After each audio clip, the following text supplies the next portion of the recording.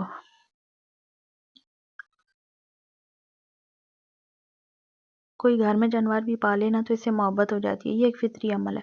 پھر وہ لڑکی تو جیتی جاگتی خواب سجاتی انسان تھی، جو کبھی نماز پڑھتی نظر آتی تو کبھی گارڈن میں پھولوں کو پانی دیتے، جو کبھی بچوں کی طرح بارش میں نہاتی نظر آتی، جو کبھی بڑوں کی طرح اس سے باتیں کرتے۔ وہ کسی بچے کی طرح ٹریٹ کرنے لگا تھا اسے، جب سے اس کے بھاگنے کی وجہ کو جانا تھا۔ کبھی منہ سے کہا نہیں مگر اس کی فکر کرتا تھا، اس کے کھانے کی، پینے کی، کپڑوں کی، جیسے کوئی بچی پال رہا۔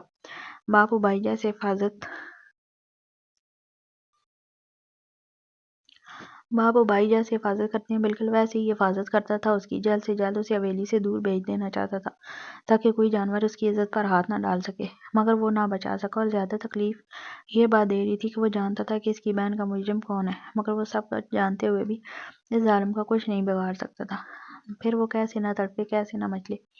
آپ کے خون سے اس کے کپڑے ابھی بھی رنگے تھے، اس کا وجود ابھی بھی لرز رہا تھا۔ امن، کیا ہو گیا تمہیں؟ وہ ایک معمولی سی کنیز ہی تو تھی۔ رانی بیگم فوراً ہی اس کا بازو سہلاتے سمجھانے والے انداز میں بولی۔ کنیزوں کا دور نہیں ہے یہ، انسان تھی وہ، عام انسان، آپ اور میری طرح۔ وہ احتجاجاً چیخا۔ بانو اس کا جملہ سن مسکرا دی کہ چلو کسی کے منہ سے تو سچ نکلا، کسی کو تو یاد آیا اس ناانصافی کے خلاف بولنے کا۔ چیخو مت زیادہ، اس کنیز سے ہمدردی ہو رہی ہے تو نکل جاؤ اس گھر سے۔ ابراہیم بخش پیچھے سے داڑے۔ میں خود بھی یہاں رہنا نہیں چاہتا۔